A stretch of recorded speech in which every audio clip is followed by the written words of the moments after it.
गच्चीवर कपडे सुकून येताना देवकीताई धापा टाकत खाली येत होत्या. त्यांना परतताना पाहून त्यांच्या नवऱ्याने म्हणजेच शरदरावांनी विचारलं, काय ग देवकी, खूप थकलेली दिसत आहेस. तू वेळेवर दूध आणि फळं घेणं बंद केलं आहेस का? त्यावर देवकीताई हसत म्हणाल्या, नाही अहो, सर्व गोष्टी मी अगदी वेळेवर घेत आहे.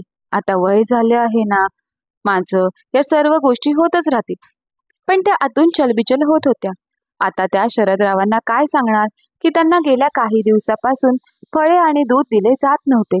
कधी दुधाची खीर बनवली जायची तर कधी कस्टर्ड. त्यामुळे रात्री प्यायला दूध शिल्लक राहत नव्हते. आठवडाभराची फळेही 3-4 दिवसातच संपून जात होती. शरदराव आणि देवकीताई शुगरचे पेशंट होते. मागच्या महिन्यातच देवकीताईंची तब्येत खूप बिघडली होती. त्यामुळे डॉक्टरांनी औषधांसोबत पौष्टिक आहार सुद्धा घेण्यास सांगितला होता. यामुळेच घरात दूध आणि फळं जास्त आणली जात होती. शरदराव आणि देवकीताई यांना 2 मुलं, त्या दोन्ही मुलांची लग्न झाली होती. सेवानिवृत्तीनंतर शरदरावांनी त्यांच्या दोन्ही मुलांची वाटणी केली होती. त्यांच्या घराच्या वरच्या भागात विभागणी करून दोन्ही मुलांना एक एक भाग राहण्यासाठी दिला होता आणि खालच्या भागात ते स्वतः पती पत्नी राहत होते. पण सर्वांचा स्वयंपाक बनवण्यासाठी आणि जेवण्यासाठी दोन्ही सुनांना सासू सासऱ्यांच्या घरात यावंच लागत होतं. स्वयंपाक बनवण्याची संपूर्ण जबाबदारी त्यांनी त्यांच्या दोन्ही सुनांना वाटून दिली होती. सकाळचा स्वयंपाक मोठी सून आणि संध्याकाळचा स्वयंपाक लहान सून बनवत असे. या प्रकारे घराचा संपूर्ण किराणा दोन्ही मुलं एक एक करून भरत असत. सेवानिवृत्तीच्या आधी बाहेरची सर्व कामं जास्त करून शरदराव करत होते आणि स्वयंपाक घर सुद्धा देवकीताई चालवत होत्या. पण शरदरावांनी त्यांच्या सेवानिवृत्तीसोबत देवकीताईंना स्वयंपाकघरातून निवृत्ती घेण्यास सांगितले. एके दिवशी देवकीताईंची तब्येत खूप बिघडली. त्यावर शरदराव म्हणाले, मी तुझ्यासाठी दुधात हळद टाकून घेऊन येतो.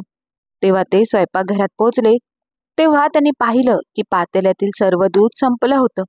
त्यांना काही क्षणासाठी खूप राग आला की इतकं दूध कसं काय संपलं. त्यांनी फ्रीज उघडून पाहिलं तेव्हा आतमध्ये फक्त 2 ते 3 फळं शिल्लक होती. तर अजून आठवड्याचे पूर्ण 4 दिवस बाकी होते. ते खोलीत आले आणि देवकीताईंना म्हणाले, दूध संपलं आहे, तू ही फळे खा. दुसऱ्या दिवशी सकाळी जेव्हा मोठी सून स्वयंपाक करायला खाली आली तेव्हा शरदरावांनी सुनेला विचारलं की काल रात्री दूध संपलं होतं, जर दूध कमी पडत असेल तर मी आणखी दूध मागवत जाईन. त्यावर त्यांची मोठी सून घाबरली आणि म्हणाली, माझी कामं मी सकाळीच करते, त्यामुळे दूध कसं संपलं ते मला माहीत नाही. जेव्हा त्यांनी त्यांच्या लहान सुनेला विचारलं तेव्हा तिने सुद्धा गोष्टींची टाळाटाळ केली. संध्याकाळी शरदराव विचारांमध्ये मग्न होते. तेव्हा देवकीताईंनी त्यांना कारण विचारल्यावर ते उलट देवकीताईंनाच विचारू लागले की तू मला सांग, घरात काही घडत आहे का जे मला माहीत नाही. मी तुला शपथ देतो. देवकीताई नकार देणार होत्या पण शपथ ऐकून शांत झाल्या. काही दिवसांपूर्वीचा प्रसंग त्यांच्या मनात जिवंत झाला. सुनांचे ते कठोर शब्द त्यांच्या कानात घुमू लागले. त्यांची मोठी सून छोट्या सुनेला म्हणत होती, या म्हाताऱ्यांना खाण्यापिण्याशिवाय दुसरं काहीच सुचत नाही. घराची वाटणी झाल्यावरही या लोकांचे नियम पाळावे लागतात. अरे, घरातील किराणा माल फुकट येत नाही. पण त्या दोघांना मात्र नेहमी फक्त 56 भोग हवा असतो. कधी भजी मागतात तर कधी रायता हवा असतो. खरं तर शुगर असलेले पेशंट किती कमी प्रमाणात आणि मोजून मापून खातात, पण ह्यांना मात्र दूध आणि फळं हवी असतात. आता यात छोटी सून कशी काय मागे राहणार. ती सुद्धा म्हणू लागली की म्हाताऱ्याने तर म्हातारीला सुद्धा काम करण्यासाठी मनाई केली आहे आणि आपण मात्र संपूर्ण दिवस स्वयंपाकघरामध्ये पडलेलो असतो आणि ते दोघेही आरामात बसून हुकूम देत असतात. या सर्व गोष्टी ऐकून देवकीताईंच्या डोळ्यात अश्रू येऊ लागले. त्यांच्या दोन्ही सुना अपमानास्पद भाषा वापरत होत्या. एवढंच नाही तर त्यांना समजवण्याचा प्रयत्न करण्याऐवजी दोन्ही मुलं त्यांचंच म्हणणं ऐकत उभी होती. आता शपथ घेतल्यानंतर त्यांच्या मनात असा संभ्रम निर्माण झाला की ही गोष्ट शरदरावांना सांगावी की नाही अशी परिस्थिती निर्माण झाली होती. शरदराव देवकीताईंना विचार करताना पाहत होते. ते म्हणाल, काय झालं देवकी, तू काय विचार करत आहेस. त्यावर देवकीताई म्हणाल्या, काही नाही, तुम्ही उगाच चिंता करत आहात. आई शेवटी काहीही झालं तरी आईच असते. ती तिच्या मुलांच्या प्रत्येक चुकीवर पडदा घालण्याचा प्रयत्न करते. हेच देवकीताई सुद्धा करत होत्या.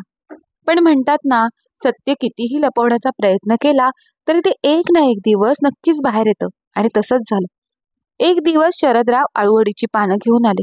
ती पानं ते त्यांच्या सुनेच्या हातात देत म्हणाले, अगं सुनबाई, आळूवड्या खाऊन खूप दिवस झाले आहेत, त्यामुळे तू आज आळूवडी बनव. वॉकिंग करून येताना मला आपल्या शेजारी असणारे खामकर काका भेटले. ते 2 दिवसापूर्वीच गावावरून आले, त्यामुळे त्यांनी ही पानं दिली. त्यांच्या सुनेने तोंड वाकडं करत ती पानं हातात घेतली. अहो ताई, ही पानं कुठून आणलीत, असं छोट्या सुनेने तिच्या मोठ्या जावेला विचारलं. त्यावर त्यांची मोठी सून म्हणाली, कुठून आणणार? आज या म्हाताऱ्याला आळूवड्या खाण्याची हौस आली आहे, पण त्याला कुठे कळते की ह्या वड्या करण्यासाठी आपल्याला किती मेहनत करावी लागते. त्याची बायको ह्या वड्या करणार आहे का? घराची वाटणी करून जणू ह्यांनी आपल्याला नोकर बनवून ठेवलं आहे. त्या दोन्ही म्हाताऱ्यांना दुसऱ्यांना काम लावून स्वतःला फक्त आराम करायचा असतो. अगं, मला थोडीफार मदत करशील का? त्यावर छोटी जाऊ म्हणाली, नाही ताई, मी नाही करणार, कारण रात्रीच मी दुधीचे कोफ्ते बनवले होते, त्यामुळे आजचा स्वयंपाक तुम्हीच सांभाळून घ्या, असं म्हणत छोटी सून वर जाण्यासाठी मागे वळली. तेव्हा तिने पाहिलं की तिच्या समोर तिचे सासरे शरदराव उभे होते. सासऱ्यांना पाहून ती थोडीशी घाबरली आणि तिथेच दचकून उभी राहिली. शरदरावांचा चेहरा रागाने तापला होता आणि त्यांचे डोळे लाल झाले होते.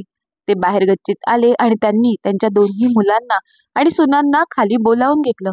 त्यांनी चौघांना समोर उभं केलं आणि म्हणाले, मी माझ्या आयुष्यातील सर्वात मोठा निर्णय घेत आहे, पण याआधी मला माझ्या निर्णयावर कधीच पश्चाताप झाला नव्हता.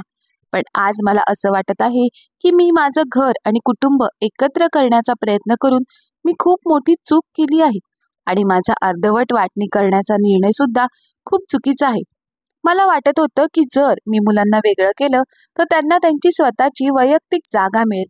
संपूर्ण कुटुंबाने एकत्र जेवण बनवून खाल्लं तर नात्यात गोडवा कायम राहील.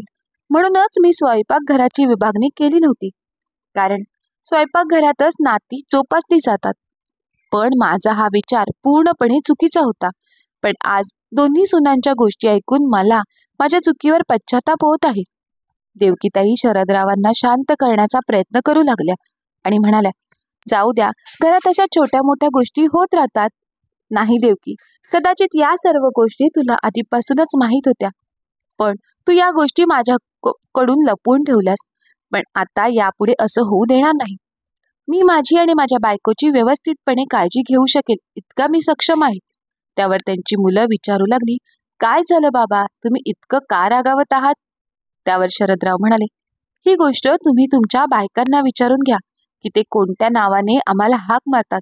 पण त्याआधी तुम्ही माझी गोष्ट ऐका. मी माझी चूक सुधारत आहे आणि या स्वयंपाकघराची सुद्धा वाटणी करत आहे.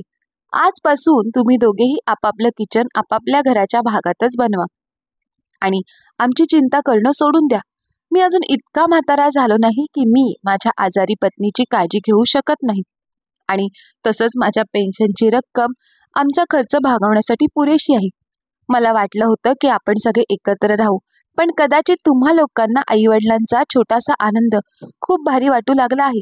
आज मला कळत आहे की जेव्हा मी तुझ्या आईला विचारायचो की तिने फळे आणि दूध घेतलं आहे की नाही, तेव्हा तिने ते का टाळले.